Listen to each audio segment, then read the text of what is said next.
Organized Preparedness coming at you with a video comparison between the green blob bipod that you see on your left here and then the Atlas bipod that you see on the right.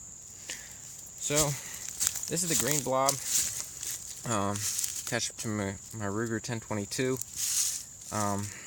So first and foremost, it's a functional bipod. What can I say? It works, you know, it works. Other than that, there's everything about the green blob bipod is loose. It's very loose in every way. It can potentially function as a quick detach, but it really, from my experience, it doesn't. When you have it all tightened down right here, kind of loose. I don't know if you can see that, but it's loose. And I've tightened this flathead screw as tight as it can get, and then I pull the lever down and it's still pretty loose. Now I think I can maybe get it so tight that it doesn't wobble, but I've discovered that in those cases, when I pull this lever through, I won't be able to quick detach like I can right now. So it's not quite there in quality, and that's just that. Now, okay, so there's three reasons why I would buy a bipod like the Atlas. These are sort of the same, they, at least functionally. The three reasons is I would want something that's quick detach. I'd quickly put it on another firearm that I was using at the range, and then another one and another one. Okay, so that the quick detach, then cant. For me, I want to be able to cant my rifle just a little bit, adjust it to and fro. You can do that, but this one's way too loose,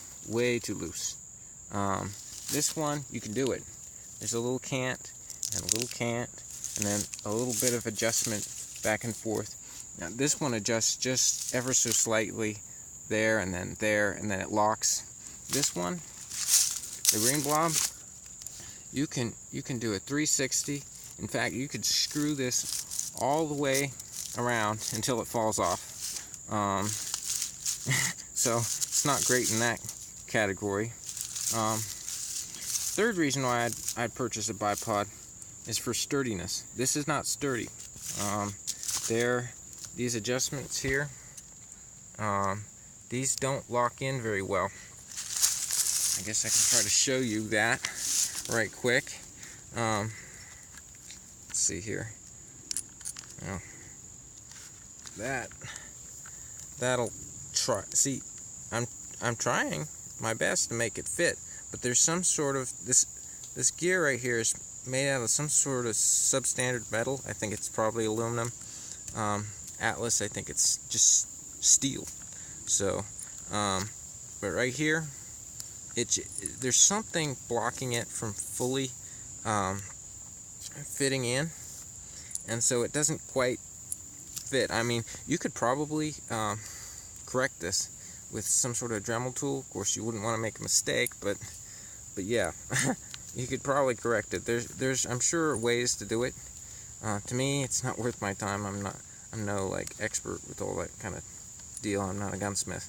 So yeah, you can tighten this knob. Now you can loosen it. When you loosen it, you're able to churn a little bit. This does not have a back and forth cant, like up or down. This one does. You can turn it. See, there. Turn it there. This one has no. It's not functional that way. It's just wiggly. And you can tighten this down, and it'll get a little bit sturdy, but it'll easily become loose. And when you tighten it, I mean tighten it. You have to tighten it down.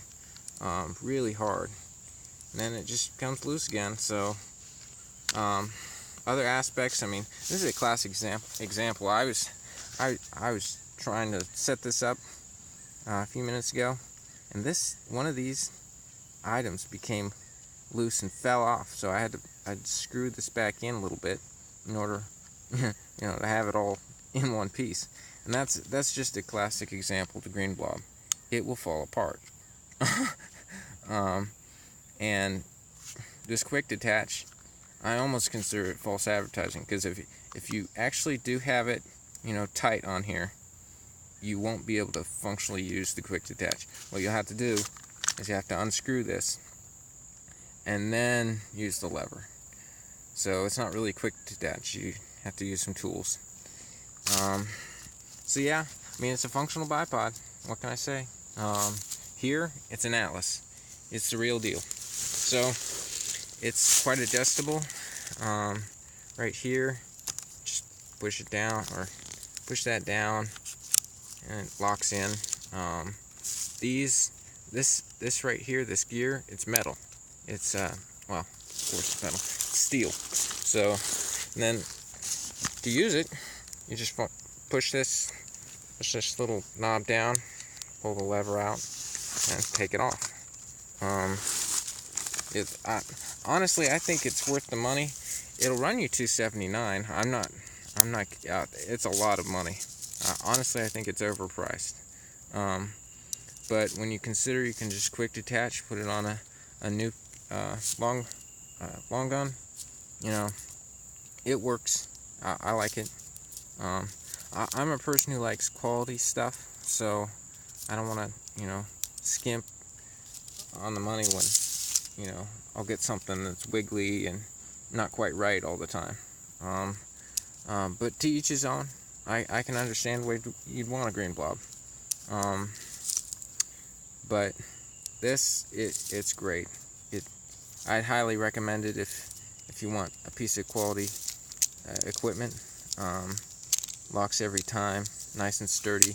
This, it's a little bit weak because it wiggles just a little bit. This shaft fits in here, just a bit of wiggle. Unlike the green blob, they seem to have that right. And when you move this, there's not much in the way of wiggle. So I guess that's all I have to say. I don't know if I'm missing anything or not, but I'd recommend the Atlas if you don't want to regret a purchase. I'd definitely save the $50 and go for the $279 Atlas. Anyway, that's Organized Preparedness signing out.